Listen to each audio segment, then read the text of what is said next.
Dober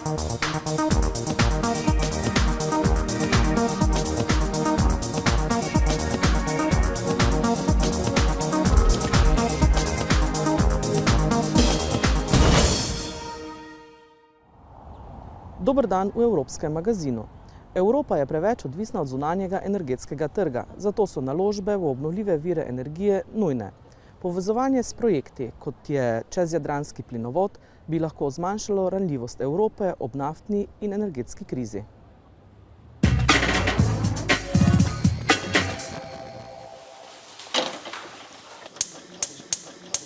You've got to be joking. They've cut the gas? Great, well there goes my morning coffee. Now I know I've paid my bill, so maybe I'm going to go check on the gas meter. Gas supply is a major issue for Europe. Since the 2009 gas crisis and the outbreak of the Ukraine conflict, the EU has been looking for other ways to meet its energy demands. The European Parliament and Europe's capitals are trying to stop our dependency on Russia, which provides us 39% of our gas. Today, we are still very much dependent on fossil fuels. Despite all their efforts, the EU imports more than 60% of its gas and 80% of all of its oil. We're here at the Zeebrugge gas terminal in Belgium. It's one of the biggest terminals across Europe, supplying 10% of its gas needs. Gas comes into the terminal in two ways: by boat, just like that boat behind me, which is from Qatar, or by pipeline from countries like Norway and the UK. By 2015, a second jetty for loading and unloading liquefied gas will be completed, with a capacity to store up to 50 billion cubic metres of gas, and is going to pass through this terminal. The project is partly funded by the EU. So how can Europe safeguard future energy supply? Well, one solution is by making sure we interconnect gas supply between member states. It is true that for the moment being we do not receive Russian gas, but we are certainly a candidate to receive Russian gas in the future because it will simply bring on an additional source into Belgium. Today we are connected through this terminal to Qatar and to all other regions in the world. We are connected by a direct pipeline to the Norwegian fields in the North Sea. We are also connected to the Dutch grid where we have production. So basically we could become really a hub where all producers meet, and it will be good both for competition, as it will probably reduce prices, and it will be good for security of supply, because if we have an operational or a political problem with one or the other source, we still have sufficient sources available to compensate for it. A new pipeline will be built by 2018 to supply gas to southern Europe. The Trans-Adriatic pipeline system will be around 800 kilometres long and will link the Greek-Turkish border with Italy, cross over into Greece, Albania and the Adriatic Sea. From 2018 or 2019, it will then transport 10 billion cubic metres of gas to Europe, coming from the Shah Deni 2 gas field in Azerbaijan. This will give much food for thought for Gazprom, the Russian gas giant. Another way to strengthen its energy supply, the EU is heavily investing in renewable energy. The market makes up 14% of our energy mix, and the goal is to make it 20% by 2020. This will also help us to reduce our greenhouse gases. Parliament has an emissions reduction target of 85 to 90% by 2050. However, renewable energy costs more than traditional base fossil fuels. But with gas and oil prices on the increase, could we see a push towards renewables? Europe could also have a problem with electricity in the future. MEPs say we have to increase investment and interconnect electricity grids between member states to avoid a shortfall, and worse yet, a blackout, like the one from 2006, which affected many countries across Europe. One way is to reduce import costs. If member states were to club together to negotiate with foreign suppliers, they could bring prices down. With Europe now awake to its looming fuel and energy crisis, its next steps are crucial.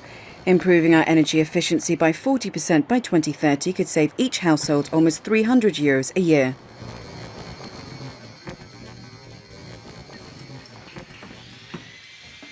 Now this is my friend who's helping me renovate my apartment to make it a little bit more energy efficient. There are lots of ways in which we can all do our bit to save energy and reduce our bills. OK, well, starting things off, these windows are double glazed. They prevent thermal bridging. Basically, they keep the heat in. And the outside walls of my house are fitted with wall insulation panels.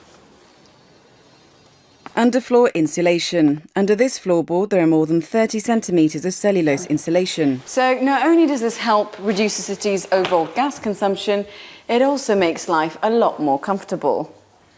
Finally, let's take a look at the boiler. This is the latest condensing boiler, a high-efficiency system saving 30% in energy compared to older models. One small hint, fitting an outdoor sensor can maximise the boiler's efficiency. So finally back at home, with all of my creature comforts, time now to see what's on the telly. Boj proti podnebnim spremembam je izziv, pa tudi priložnost za gospodarstvo. Evropska komisija je predlagala nove podnebne in energijske cilje do leta 2030. Uresničitev teh ciljev bi pomagalo narediti Evropsko unijo bolj konkurenčno, varno in trajnostno. Votre avenir vous inquiète? Le changement climatique vous préoccupe?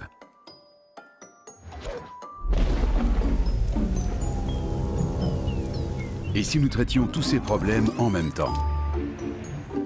Oui, c'est possible. Et c'est pourquoi la Commission européenne a proposé de nouveaux objectifs climatiques et énergétiques pour 2030. Tout d'abord, réduire de 40% les émissions de gaz à effet de serre par rapport à 1990. Avec, pour objectif final, une baisse d'au moins 80% d'ici 2050. Cela vous semble un peu ambitieux? Eh bien, sachez que nous avons déjà réduit nos émissions de 18% depuis 1990, alors que notre produit intérieur brut a augmenté de 45%.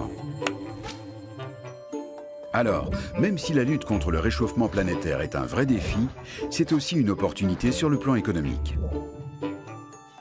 Premièrement, elle stimule la compétitivité et l'innovation. De nombreux secteurs vont se développer rapidement dans les années qui viennent.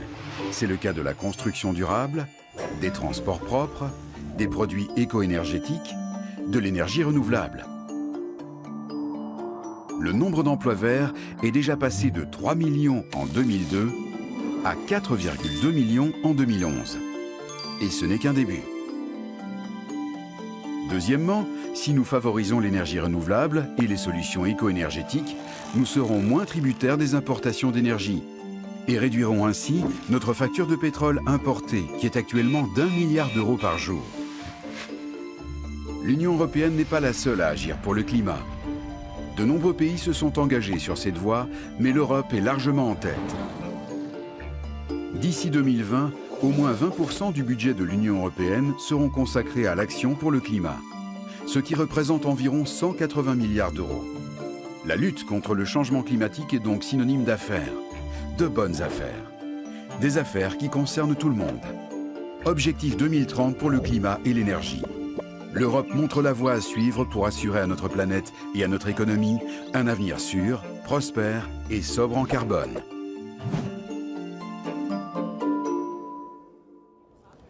Vse več Evropejcev trpi zaradi debelosti, narašča pa tudi število ljudi, ki se spopadajo z alergijami na hrano. Zato je označevanje živil zelo pomembno. Are we aware of the food we're eating? What food-related health risks are there? What would we find if we put our shopping baskets under the microscope? There's a label on every piece of packaging. It's compulsory for all food products sold in the EU. A full list of ingredients and quantities must be provided, as well as information on calories, fats, sugars, salt and protein contained in the product. Place of origin may also be displayed, and for meat, honey, olive oil and fresh fruit and vegetables, country of origin labelling is mandatory. When meat and fish are reconstituted, this should also be declared on the labelling. The information aims to guide us in our everyday food choices. There are many food-related dangers facing unsuspecting consumers. Obesity and weight gain. More than 50% of Europeans are overweight and over 17% are obese. A costly phenomenon which represents up to 8% of our healthcare expenditure. Another illness brought by bad food habits is diabetes. In the last 5 years, more than 30 million people have been diagnosed with diabetes. Finally, more and more Europeans are developing food allergies to gluten, eggs, shellfish or nuts. Food manufacturers are obliged to list all allergenic ingredients present in foodstuff. For the 5% of Europeans suffering food allergies, this information is vital. Lactose intolerance is also on the rise, up to 38% of people in France, 43% in Estonia and up to 56% in Italy.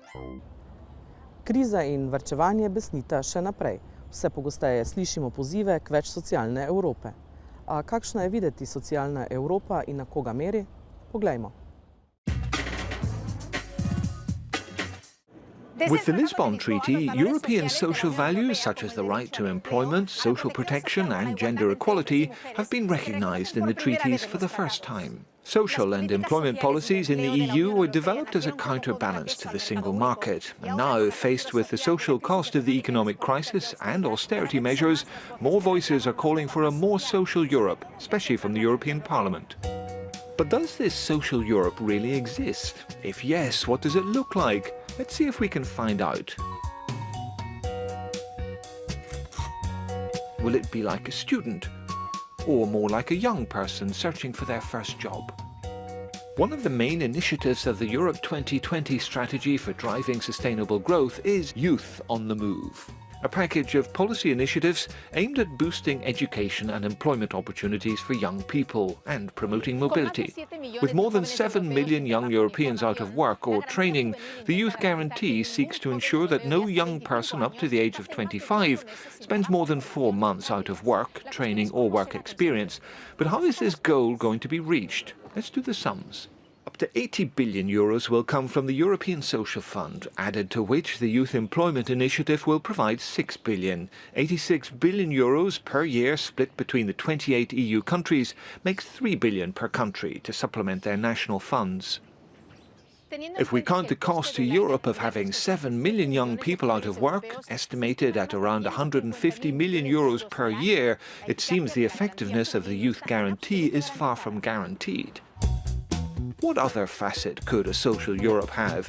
Will it have the profile of a migrant or posted worker? Free movement of workers is a fundamental principle of the European Union.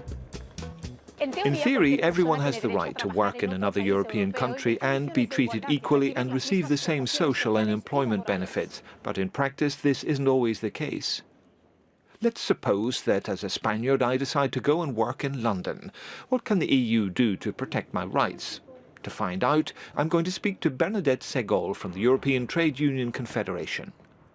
I think that first and foremost Europe should provide thorough information. Then they must work on the difficult issue of pensions. But the European institutions can't do everything. The Commission can't ensure that all working conditions are correct. There are many areas which are national competences.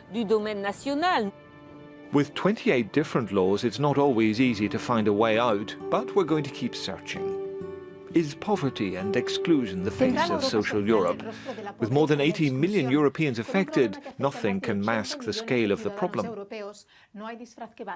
For the first time, the Europe 2020 strategy has set out clear targets to lift 20 million people out of poverty in the next 5 years. As a result of an agreement reached between the Parliament and the European Council, to the 20 billion euros provided by the European Social Fund, a further 4 billion will be added from the Fund for European Aid to the Most Deprived. But will this be enough? The money obviously is not enough, given that the problem is so huge. However, the money helps. And it helps in terms of member states fulfilling their obligations. The EU has not a real legislative mandate, and if member states are not voluntarily pursuing anti-poverty strategies, it is very difficult to convince member states to do so. Although social policy falls under the shared competences of the EU and member states, for the most part they are determined at national level. It's the nation states that decide which unemployment benefits, pensions or social support their citizens have the right to. This means that the only role that the EU can play, apart from laying down guidelines, is to support and supplement. A student, a worker, a young person, an old person, a man, a woman.